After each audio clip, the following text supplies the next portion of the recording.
Okay. Cool. So here is BrakeAce. Thanks for joining us.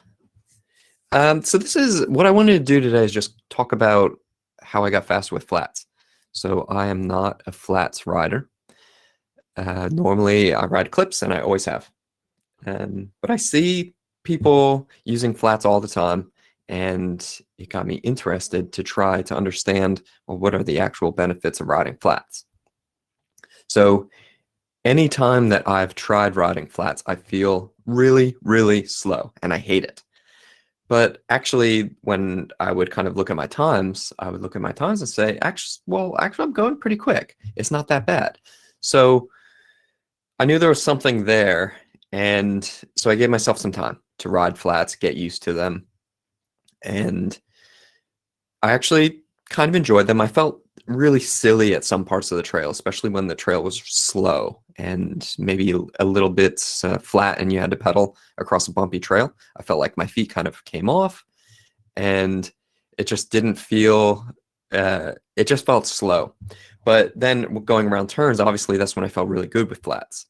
So I spent a few days climbing up this gravel hill, riding down the trail, climbing up the gravel hill, repeating it, measuring my braking. So the first day that I did it, I ended up contaminating my brake pads when I tried to clean them. So I had to just basically throw away all that data. And then I came back the next day. But what that meant is that I had more time riding flats and I actually felt a lot more comfortable on them. So I came back the next week, did a few more runs.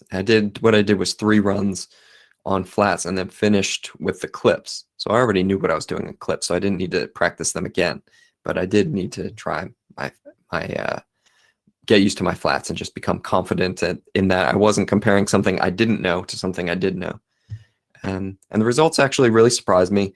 Turned out I got faster with flats, which I couldn't even believe it. So what I'll show you today is the places where I got faster with flats by analyzing my braking. Okay. All right, so here's my clips ride. So in BrakeAce, you can change the name of the ride to whatever you want. So I always give it a descriptive name, bike I was riding, where I was, clips, and you can always edit this later. First thing that I like to look at is the time. So how long did it take me? So for clips, it took me 3 minutes and 7 seconds. Okay, good to know. I can get that with my Garmin. I can get that on Strava, but then I want to get into it and see, like, okay, what is the actual difference? Did I pedal more? Did I brake differently? And that's where BrakeAce comes in, and you can look at the FlowScore. So FlowScore describes the efficiency of your braking, and you can use that to get a solid picture of what you were doing with your brakes on this run.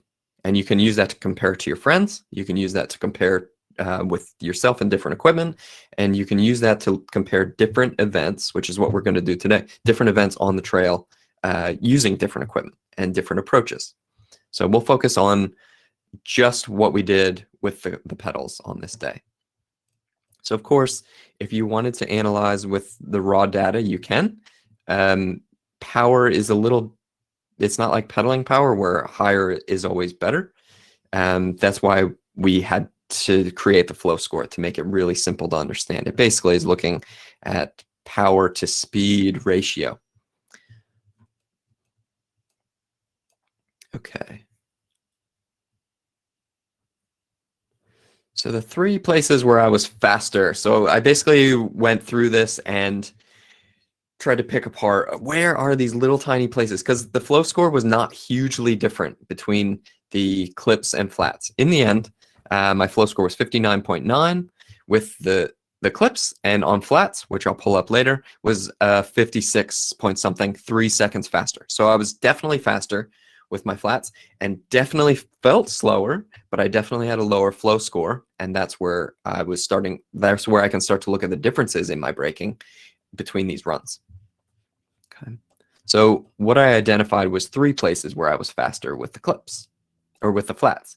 So this section this was the first one that actually surprised me. So I guess if I backtrack a little bit, whenever we went to this track, Pretty cool track, really slippery clay. So it was slippery on this day too. But what we always did is we would session these corners. You can see it's like a series of berms, not too steep. We would always session these before we had BrakeAce and just try and get faster here because it felt like an obvious place to try and get faster.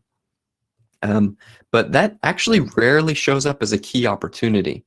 And you can see with the clips, it doesn't show up as a key opportunity at all. So we kind of never thought to go to this section, which was just like a steep set of turns. We never really thought to go there to session. But now that we have BrakeAce, we go back and session this one quite regularly. So this is basically a berm, and then this is another berm, and they're both really slippery and pretty steep. So what you can see is actually this shows up as a key opportunity when I was riding with the clips, and we can get a whole FlowScore number for that to use it to compare to other braking events. So this one has a FlowScore just in this opportunity of 6.78, which is pretty big because if you look at the total FlowScore for this whole ride, the whole total FlowScore is a 60. So this is more than 10% of all the braking done just in this one set of turns. So there were only 2 braking events, but we're braking for a pretty long time. So what I found was that this was one of the big differences for me when I was riding in clips versus flats. So especially if we look at this brake event on its own. So this one on its own has a FlowScore of 5.73. So if what I do is I bring up the other rod with flats, we can see that the FlowScore is much lower on this turn. So still a little bit of light braking here on this first one with a relatively low FlowScore, maybe not a huge worry. But then this one on flats, I was able to get off the brakes much earlier and actually have a lower FlowScore. So we can look at that. If we look at the turn analysis. Okay, so you can see I kind of braked lightly, braked through the turn, which is probably fine because it did start to get steeper here. That's actually what this blue represents. This blue represents that it's a steep turn. If I can get it to show. There you go. So good job. You did brake past the apex, but it was a steep turn, so that's probably okay. So BrakeAce identifies the apex of every turn, and then if you get most of your braking done before the apex, like the heaviest braking, it identifies that as actually a nice job for you. But what we can see is in the flats, I braked pretty hard here, and then as soon as I dipped into this berm, I got a real early apex on it, which is something I don't normally do. Normally what I do in a berm is I'll kind of dip in and try and push kind of late into the turn. You know what I mean? But with the flats, you need to approach it a little bit differently, and that's what I found for myself. So I need to get a little bit higher into the berm and then get that apex a little bit earlier. So that's what BrakeAce identified for me and shows that I got off my brakes earlier. So if I bring up the other one, let's look at the turn analysis.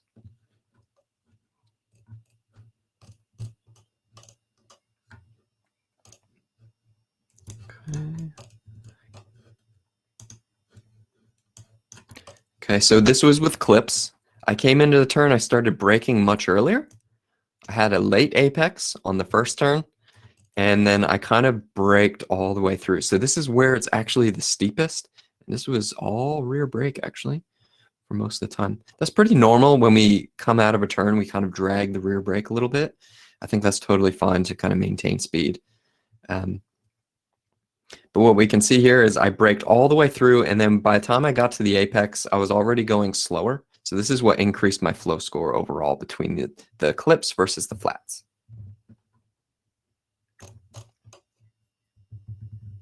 Okay. So that is the first place where I got faster. And the reason that I think I got faster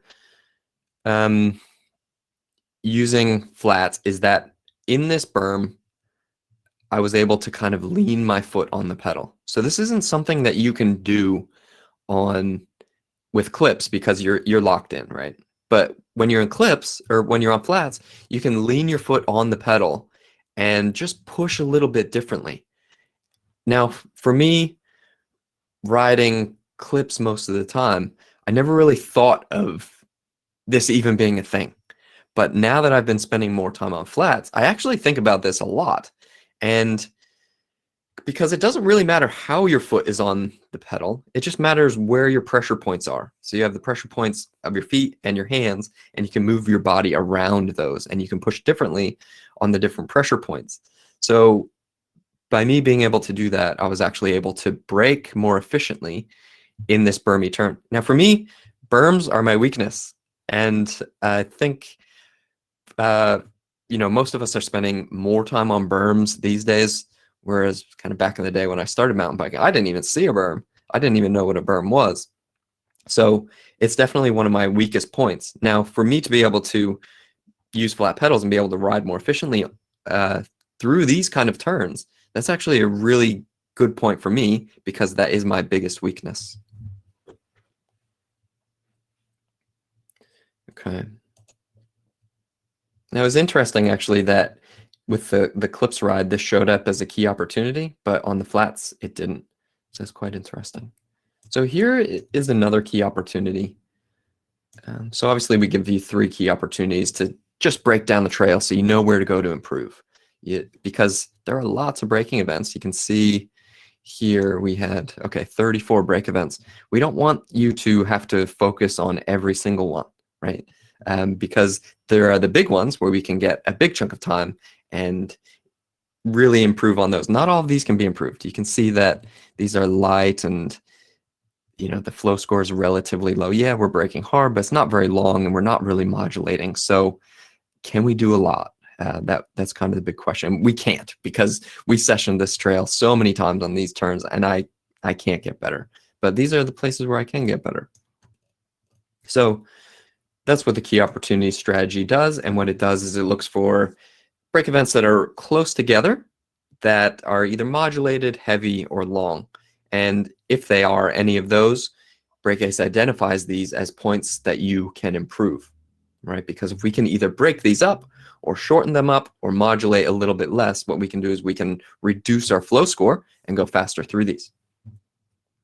So you can see this is obviously a huge key opportunity with the flow score being 15.4 out of 60. So this is 25% of all the braking done on this trail.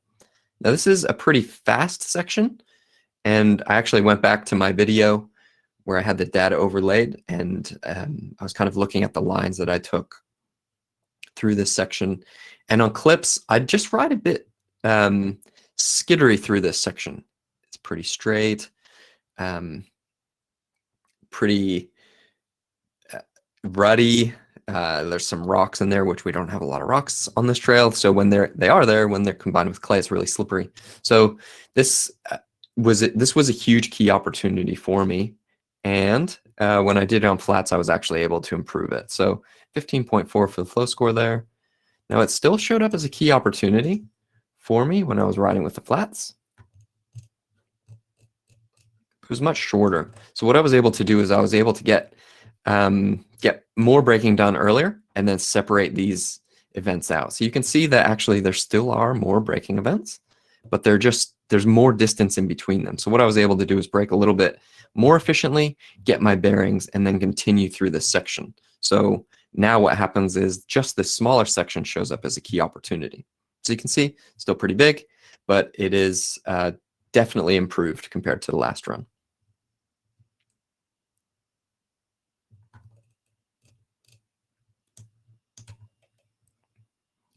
Okay, so this one was really interesting for me because this comes straight after the other key opportunity. Okay, so this is the third key opportunity in the flats, and you can see it's a pretty big brake event. And what this section is it's kind of, you come out of that straight section, it's a long rut, and you're braking really hard into a berm. Okay, so I know that that's a really big place for me to improve. But what came after it actually was also interesting. So if I look at this with the flats, my flow score on this brake event, this fast, straight section, pretty steep, into a berm just after it, my flow score was a 5.5. But really interesting for me was also this brake event after it. Okay, so it's like a flat-ish section, and then it comes into a sharp turn that's kind of cut out in the middle. And if you're not confident to be able to lean into this turn, it feels a bit weird. Just because it feels too tight, feels really awkward, like you need to get, you need to enter it from a wide angle. And I just always feel awkward on it. So I go from a flow event with a flow score of 5.5, kind of traverse along, and then I'm always kind of dabbing the brakes here. It's not a very long event. It's not a very modulated event, but I am braking hard and I'm going slow. So I always thought this one was interesting. So obviously on the flats, this one shows up as a key opportunity. This doesn't show up as a key opportunity though. So let's have a look at this awkward turn and this key opportunity in the clips.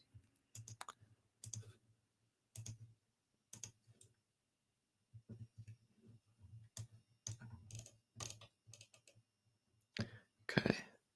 So here's an interesting point. So with the clips, the flow score is higher in this section, but it doesn't show up as key opportunity. So the reason it doesn't show up as key opportunity with the clips is because there are other places on the trail when I'm riding on clips that I can focus on improving before I focus on improving this one. So that's a really interesting point. So I'm obviously braking hard, and actually you can see this if you show more key opportunities. There we go.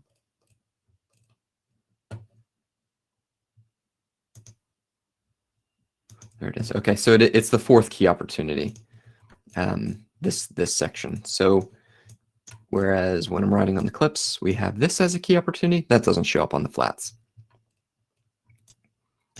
So if, for example, I found that I didn't want that first key opportunity to show up anymore because I feel like I've maxed out on that and I've gotten the best I possibly can, I can just make that disappear, make that one disappear, show this one too. So now I have 3 other places on the trail where I can look to improve.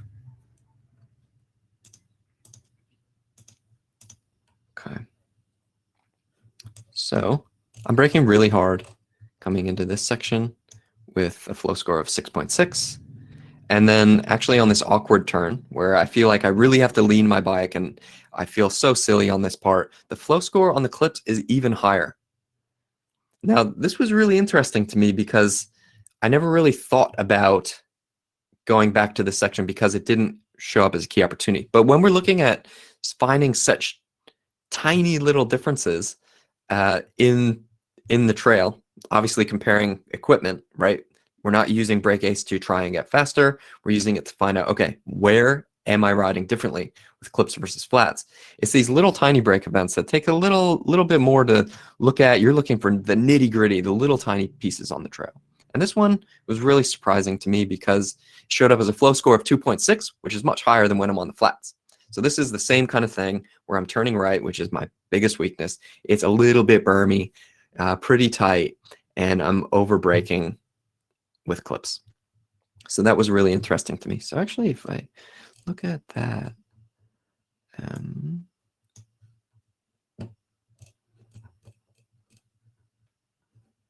okay.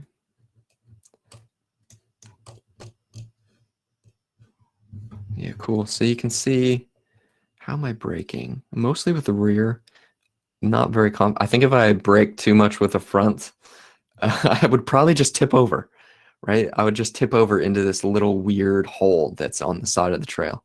So that's good. Normally I'm pretty heavy with the front brake, so it's good to see I'm not over braking with the front. I think the reason I'm normally heavier with the front brake is because I'm kind of grew up riding on XC bikes with the seat way up on slow-ish rocky trails on the East Coast USA. So I think on steeper trails, riders are generally heavier with the rear brake. And you can see I kind of adopt that strategy, and yeah, actually overall here I was using more of the rear brake. But yeah, so this was really interesting because what I was able to do in this right turn is able to lean my foot again and get those pressure points a little bit differently. So that's pretty cool because now I've actually just been going back to this trail and just riding flats. I feel way better, and it's really slippery at this time of year because it's winter and it's clay, and there's some new like steeper lines cut in, and I feel way better on the flats. Now, there are some flat-ish sections here. You can see you kind of traverse across, and I still feel super slow using my flats going across these sections. But you can see actually there's not that much braking, and I'm trying obviously not to pedal much, no matter what kind of pedal I'm using. So actually the differences in speed aren't huge. If there was a big sprint or super tricky uphill, we might see bigger differences between the flats and the clips as far as time. But this is mostly downhill, and there are some really tricky, slippery turns. And I was able to ride faster with flats. So it's really inspired me. For a long time, I thought about this data. I thought, oh, I need to actually spend more time on flats because I'm faster on flats, and I brake better with flats, and I'm able to tilt my feet. I'm able to look through the turns. I'm able to get my weight lower, keep my heels down. And I just continued to ride my clips because I felt better. But we did a recent podcast on the Bike James podcast where we talked about flats versus clips, and we talked about braking. And I kind of thought to myself, well, if I'm faster on the flats, I should just be using my flats more. So that's what I've been doing, and it feels really good. And I still feel slow on these kind of sections, but obviously it's not affecting how quickly I get down the trail. Actually, when I use the clips, it's holding me back a little bit on the turns, which is what I really want to dial in, because if you dial in a turn, it feels really good. I mean, it feels way better than if you dial in a flat, chunky section where you can't do a whole lot anyway. So that's what I've been doing. And for you, when you have BrakeAce, you can use this to compare lots of different things. So we've used this FlowScore, and we've used the event by event FlowScore to compare things like different tires, different tire pressures. You can use it to compare different suspension setups, right? Where are you faster if you change your rebound to be quicker, or you change your compression by 2 clicks? So you can identify that using BrakeAce. And I think what this is going to do is it's going to lay to rest a lot of arguments about some of the equipment choices that we're making. Is faster rebound faster? Are mullet bikes faster? Are long bikes faster? And where are they faster? So we can use BrakeAce to find these little tiny differences. And I don't think it's going to end here. We're going to eventually add video analysis to then find, okay, we can measure what you're doing with your brakes, but this is actually how you look differently and how you're using your body differently to get through this section of trail. So I think the future is really exciting because now we have all this technology to be able to understand mountain biking better, and riders will be able to ride faster and, more importantly, in more control, and even more importantly, just have more fun. So that's really the whole point, is we want to have fun on our mountain bikes, and BrakeAce is a part of that puzzle. Okay, so hopefully this webinar recorded. Thanks for joining us this morning. I will be putting this on YouTube, so check out BrakeAce on Kickstarter. We're so close to being fully funded on Kickstarter, and we have 2 weeks left, more than 2 weeks left, and that's just super exciting because this is going to change mountain biking. All right, we'll see you next time.